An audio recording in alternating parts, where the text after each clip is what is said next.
je ne suis pas sûr qu'on va beaucoup profiter de mon expertise parce qu'en réalité, je suis l'animateur de la table ronde et donc mon rôle est plutôt de donner la parole aux uns et aux autres. Et je dois vous dire que quand nous avons préparé, finalement, nous nous sommes dit, ce qui est important après ces exposés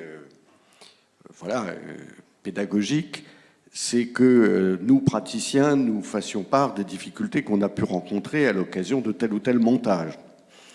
Et alors, en interrogeant les uns et les autres, il est apparu que le dispositif des options d'achat est effectivement un peu mort, parce que aucun d'entre eux ne voulait en parler. Et donc on va parler, dans l'ordre inverse de la présentation théorique, d'abord des attributions gratuites d'actions, et puis nous aborderons les BSPCE après. Et s'il nous reste du temps, ce que j'espère, peut-être que nous aurons quand même l'occasion de rebondir un petit peu sur les propos et les exposés qui ont pu être faits sur les sujets évidemment qui fâchent. J'ai en tête, je le dis tout de suite parce que j'en brûle d'envie, c'est évidemment l'égalité de traitement à l'occasion des opérations d'actionnariat. C'est évidemment aussi la question de la sanction pécuniaire pour les bad livers. Et puis, c'est enfin j'avais noté une troisième question, et c'est enfin la question de l'article 1224.1 du Code du travail afférente à ce type d'opération. Donc évidemment, moi, quand j'ai entendu ça, ça m'a évidemment fait sursauter. J'espère qu'on aura le temps d'en parler. Mais commençons d'abord par donner la parole à Sonia Blondeau, qui va effectivement nous donner un petit peu son expérience sur les opérations d'attribution gratuite d'actions. Merci beaucoup, Sonia. Alors, merci, confrère. Effectivement, nous avons, donc à l'occasion de notre pratique, au quotidien, l'occasion de manier ces dispositifs d'actionnaires et salariés. Il est vrai que ces derniers temps, ces dispositifs d'actionnaires et salariés ont vraiment le vent en poupe, non seulement parce qu'ils ont fait l'objet de mesures favorables du législateur. On l'a vu effectivement dans le cadre du régime social et fiscal de faveur des plans d'AGA, également par le biais notamment de la loi Pacte, donc effectivement là aussi l'application d'un régime social et fiscal de faveur pour les opérations d'actionnariat salarié démocratique. Et il est vrai que, donc à l'occasion, en entendant ces présentations, nous, au quotidien, on voit que les entreprises se sont vraiment saisies donc de ces questions d'actionnariat salarié par le biais de deux mécanismes principalement. C'est effectivement, comme l'a dit Gaspard, la mise en place de plans que nous disons démocratiques, à savoir les augmentations de capital réservées aux salariés, mais qui sont effectivement proposées à tout le monde. Donc tout le monde peut en bénéficier, enfin tous les salariés évidemment qui ont la condition d'ancienneté peuvent en bénéficier. Et c'est surtout effectivement, comme vous le soulignez, en France, mais également dans les groupes français, tous les salariés des filiales à l'international. Et donc ce sont, comme vous le disiez, des dispositifs qui sont vraiment appréciés par l'ensemble de la communauté des salariés, qui nécessitent évidemment de l'ingénierie, beaucoup de communication, mais c'est vraiment des dispositifs qui vraiment permettent l'association et le développement effectivement donc de l'attractivité des sociétés. On le voit beaucoup dans des sociétés du CAC 40, mais vraiment aujourd'hui, ça se diffuse également au sein des TPE, PME, et donc effectivement, ce sont vraiment des dispositifs très appréciés. Par ailleurs, comme effectivement on le disait tout à l'heure, aujourd'hui, ce que nous manions le plus au quotidien, c'est plutôt les plans d'action gratuite.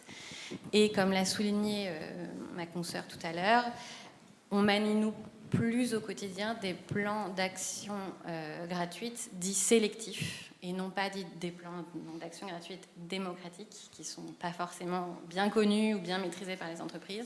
Quand on dit sélectif, c'est donc plutôt qu'ils ont vocation à... les bénéficiaires sont plutôt donc, les dirigeants ou les salariés, donc les salariés qui ont des fonctions dites clés dans les entreprises. Et sur ces sujets, comme on l'a dit, on a eu plusieurs questions, donc effectivement beaucoup de questionnements juridiques sur la question donc, de la présence, la question de la validité des clauses de bad liver, mais aussi, et surtout ça a été accru avec la crise Covid, la question de ce qu'on a dit tout à l'heure aussi des conditions de performance, puisque pour effectivement les salariés, donc mandataires sociaux et dirigeants, est mis en place très fréquemment évidemment dans ces plans pour vraiment les fonctions clés, des conditions de performance. Et pendant la crise Covid, on nous a beaucoup interrogés sur le fait de savoir comment il pouvait être possible, notamment de diminuer les objectifs de performance, et si cela était possible, et comment on allait devoir le faire, demander l'accord de tous les bénéficiaires, le faire de manière unilatérale. Et c'est là où, évidemment, nos discussions sont très intéressantes, puisque la réflexion doctrinale, évidemment, là, rejoint la pratique quotidienne des avocats, évidemment. C'est la question de la qualification juridique de ces plans. Et donc, il a été, évidemment, question de savoir est-ce que, effectivement, c'était plutôt d'une nature contractuelle, le fait de la mise en place de plans d'AGA, ou plutôt institutionnel, et s'il était possible pour l'employeur de modifier ses conditions de performance de manière unilatérale. Alors, dans la doctrine et chez les praticiens, il y a deux écoles. Nous avons plutôt été de l'école de dire qu'il était possible de modifier de manière unilatérale ces plans. Aussi parce que nous avons bien réfléchi, évidemment, aux incidences et notamment aussi aux risques.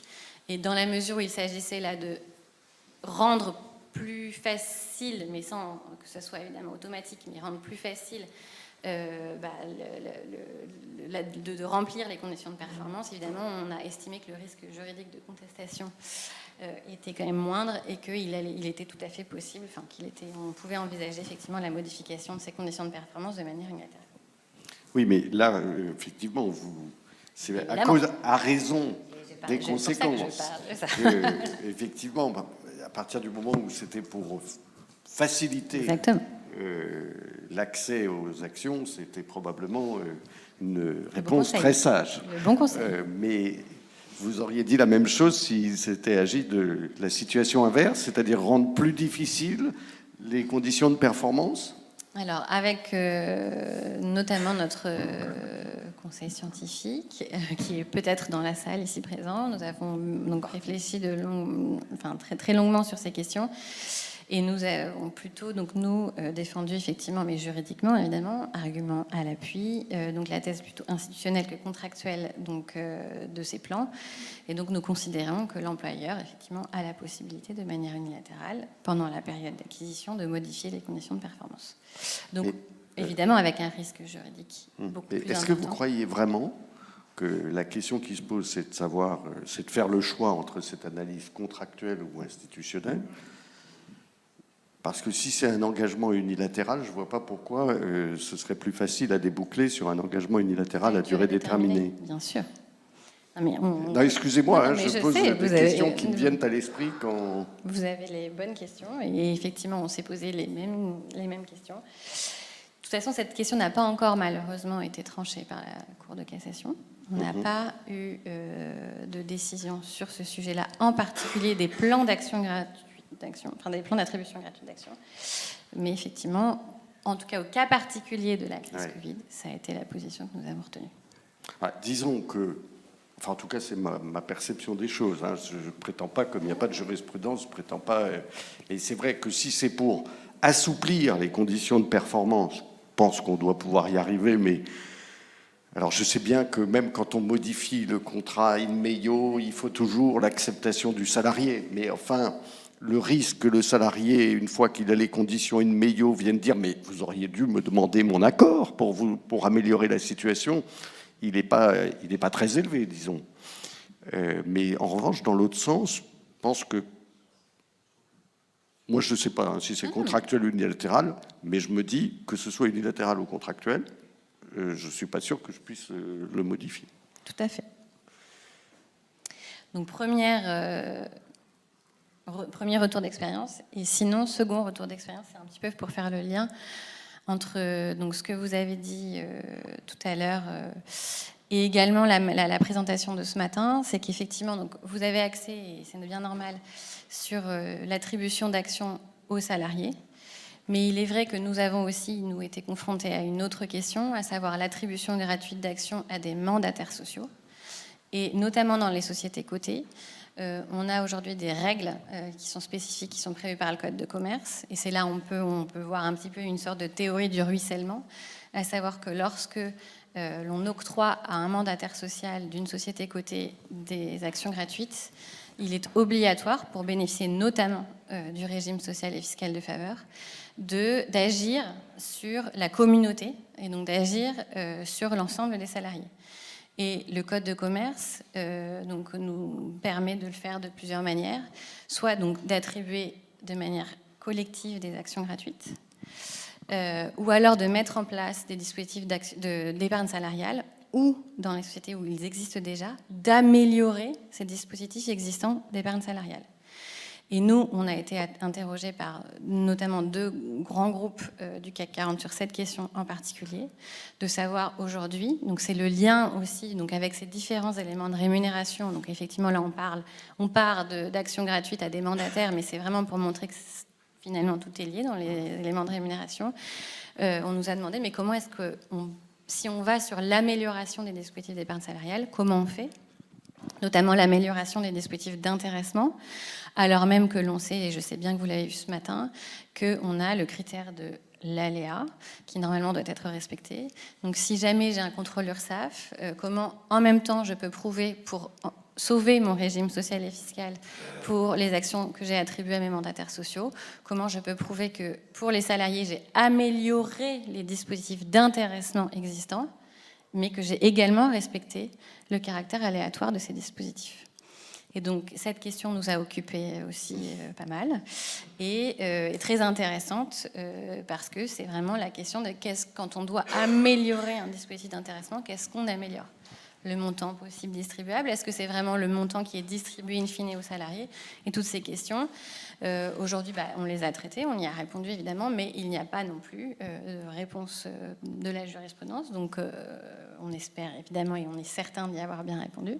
Mais effectivement, c'est vraiment, voilà, là encore, des sujets intéressants, vraiment pour bien voir. Donc, si là, effectivement, on a parlé un peu plus d'actionnariat salarié sélectif, le lien aussi que cet actionnariat salarié sélectif peut avoir sur la collectivité de tous les salariés, donc par l'octroi de plans d'AGA démocratiques ou d'amélioration des dispositifs existants d'épargne salariale. Vous avez raison, hein, ça c'est un vrai sujet, je dois dire.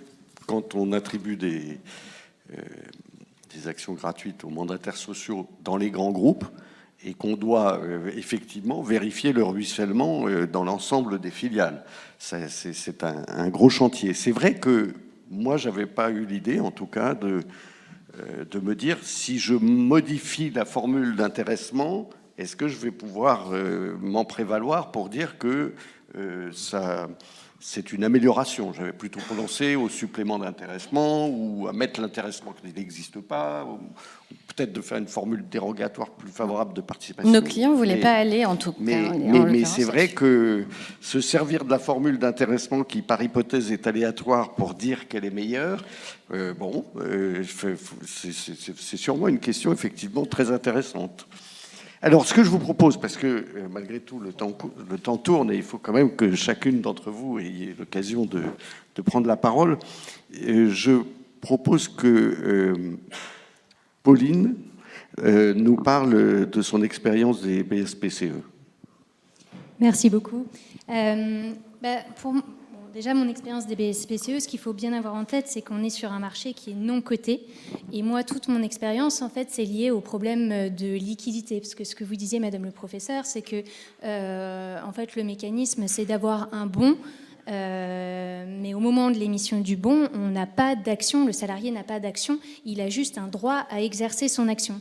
Sauf que dans une société du CAC 40, n'importe qui pourra acheter l'action, il n'y a pas de souci. Dans une société qui n'est pas cotée, on se retrouve face à un vrai problème de liquidité. Et moi, je n'ai jamais vu, après c'est mon expérience personnelle, si ça se trouve, enfin, si vous avez d'autres expériences, elles sont bienvenues, mais moi je n'ai jamais vu un salarié racheter lui-même le titre auquel il avait le droit de souscrire.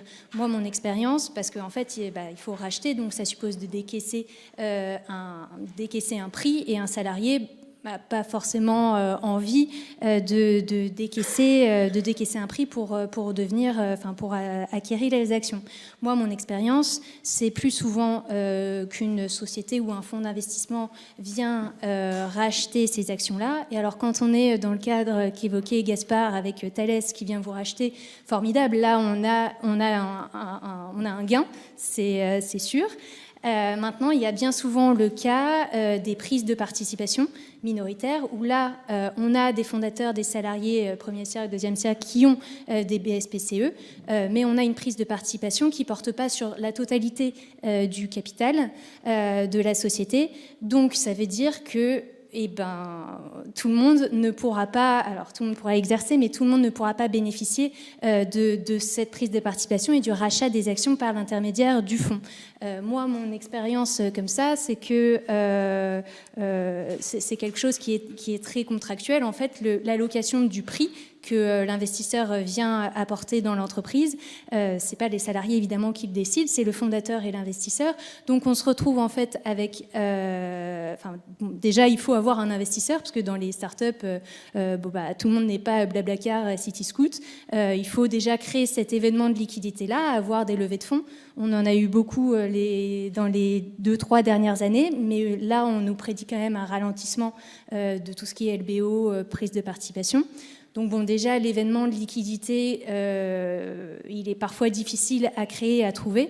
Et autre chose, même quand on a un événement de liquidité qui n'est pas un rachat total de l'entreprise, on a différentes strates, en fait, qui font que le fondateur vient prendre le plus possible, ce qu'il décide de prendre, et derrière, en fait, les salariés se retrouvent avec finalement un gain moindre que ce qu'ils pouvaient espérer. Et moi, j'ai en tête un exemple où on avait une société avec des salariés qui avaient le droit d'exercer leurs bons, donc vraiment, ils avaient ce droit-là. Ils avaient franchi toutes les barrières qu'on nous a exposées. Et en fait, alors même qu'ils avaient le droit d'exercer pour l'équivalent d'1 million d'euros de BSPCE, ils se sont retrouvés avec 150 000 euros. Parce qu'en fait, le prix qui avait été défini avec l'investisseur a été réparti de sorte à ce que le fondateur et d'autres salariés aient plus de BSPCE. Donc en fait, le salarié en question avait finalement avait un gain, c'est sûr, mais pas le gain qu'il espérait. Donc moi, mon problème avec le BSPCE, c'est vraiment cette idée-là, non seulement de trouver de la liquidité, parce qu'on est forcément dans un marché non coté, donc c'est un problème qui se pose tout le temps. Et après, c'est toute la question, finalement, l'effet très, très, très discrétionnaire du gain qu'on a au final.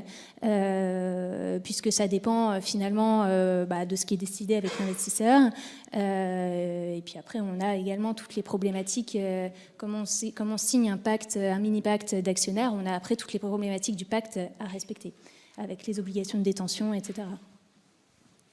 Très bien. Alors Marie-Charlotte, je crois que vous aussi, vous vouliez parler de BSPCE. Donc, Je vais avoir peu de temps, mais juste pour revenir un petit peu sur la philosophie, puisque le thème d'aujourd'hui, c'est de savoir si le fait d'octroyer des BSPCE est un complément de rémunération. Je voudrais juste alerter sur le fait que lorsque c'est présenté aux salariés, la plupart du temps, c'est présenté comme quelque chose de quasi sûr, comme quoi ils vont gagner des millions, etc. Et que l'aléa va peut-être être sur 1 ou 2 millions, mais pas sur le fait que peut-être que ce sera au contraire très très déceptif.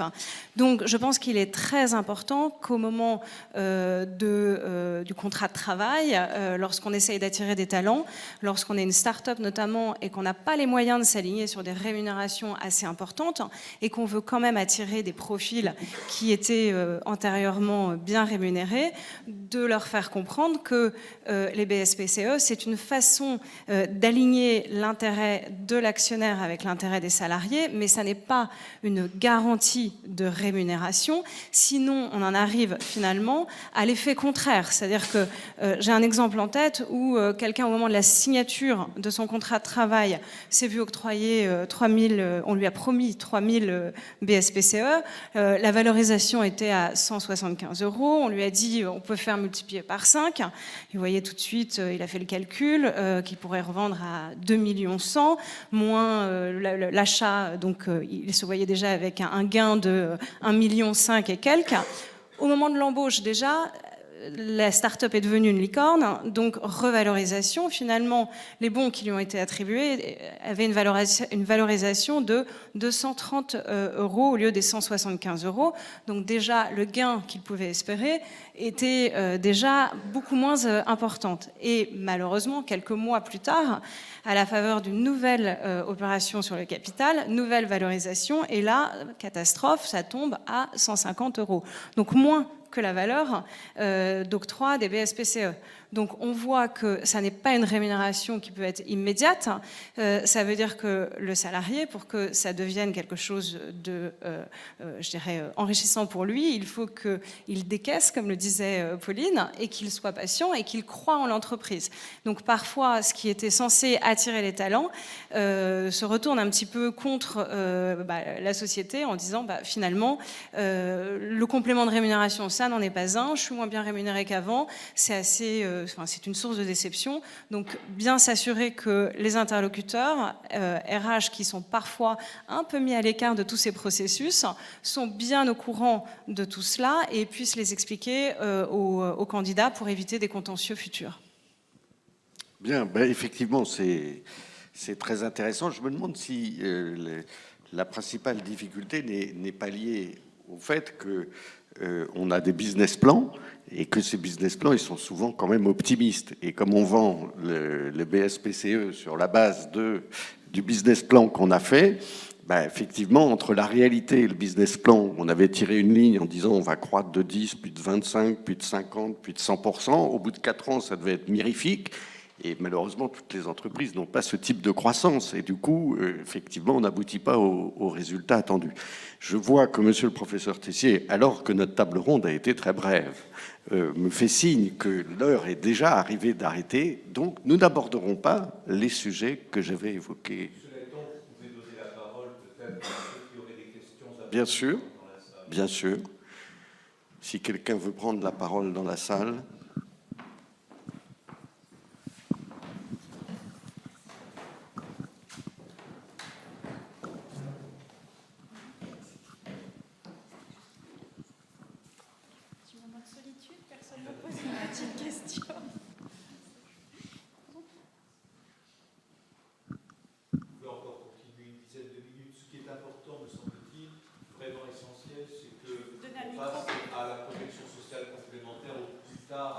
À 80-10, 80-5, parce qu'il faut quand même que des... Oui, tout à fait.